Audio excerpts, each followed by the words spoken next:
മൊത്തത്തിൽ വലിയ ഗുണമൊന്നും തോന്നിയില്ല.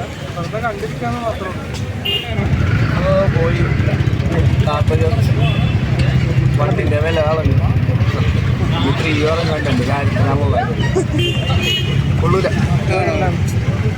അഭിനയം എങ്ങനെ ഉണ്ടായിരുന്നു കമലഹാസൻ്റെ?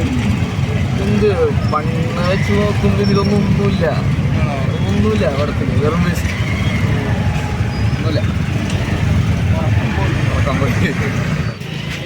എന്താ അഭിപ്രായം? ഭയങ്കര മോശം. പാർട്ട് 1 വെച്ച് നോക്കുമ്പോൾ ഭയങ്കര മോശമാണ്. ഭയങ്കര വർക്കൊക്കെ ഓക്കെയാണ്. കമലഹാസൻ്റെ അഭിനയം എങ്ങനെ ഉണ്ടായിരുന്നു? അപ്പോൾ അത് കുഴപ്പമൊന്നുമില്ല. നീ പിന്നെ പറയണ്ടല്ലോ കമലഹാസൻ എക്സ്പെക്ട് ചെയ്ത് നമ്മൾ വന്നത്. പക്ഷേ പടം പോരാ. പാർട്ട് 3 ഒക്കെ അനൗൺസ് ചെയ്തിട്ടുണ്ട്. എന്തിനാണെന്നറിയില്ല. 10 വയസ്സൊക്കെയല്ലേ പടം. ശങ്കറിൻ്റെ ഒരു വേസ്റ്റ് സിനിമയാണ്. അതെ ബെസ്റ്റാണ്. ഓർന്നൊന്നും പറയാനില്ല. 3 മണിക്കൂറോളം ഓടുന്നുണ്ട്. 3 മണിക്കൂറും ലാഗൊന്നുമില്ല. ഡയറക്ടർ ബ്രില്യൻസ് ഉണ്ട്. ക്ലൈമാക്സിൽ ചേസിംഗ് ഒക്കെ അടിപൊളിയായിട്ടുണ്ട്. കമലിന് ആക്ടിങ് സ്കോപ്പ് ഇല്ല ഈ സിനിമയിൽ. 28 ഇയേഴ്സ് കഴിഞ്ഞ് വരുന്നതുകൊണ്ട് തന്നെ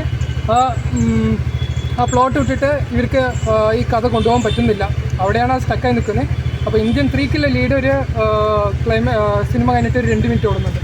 അതിൽ ഒരു എക്സ്പെക്ടേഷൻ ഉണ്ട്. അപ്പോൾ ഇന്ത്യൻ 3 ഒരു 2025 വരുന്നുണ്ട്. അപ്പോൾ അത് ഒരു നല്ല സിനിമ ആയിരിക്കുന്ന എക്സ്പെക്ടേഷൻ ഉണ്ട്. സ്റ്റോറി വൈസ് ഇന്ത്യൻ 1 ആണോ ഇന്ത്യൻ 2 ആണോ? ഇന്ത്യൻ 1-നായിട്ട് ഒരിക്കലും കമ്പയർ ചെയ്യാൻ പറ്റില്ല. ഇന്ത്യൻ 1 നമുക്കൊരു പറയുകയാണെങ്കിൽ പലരും ജനിച്ചിട്ടുണ്ടാവില്ല. ഇപ്പം നിങ്ങൾ യൂട്യൂബ് എടുക്കുന്ന ആരെങ്കിലും ജനിച്ചിട്ടുണ്ടാവില്ല. അപ്പോൾ എൻ്റെ ചെറുപ്പത്തിലൊക്കെ ഞാൻ കണ്ടൊരു സിനിമയാണ്. അപ്പോൾ അതിൻ്റെ ഒരു ആവേശം ഇപ്പോൾ ഇല്ല.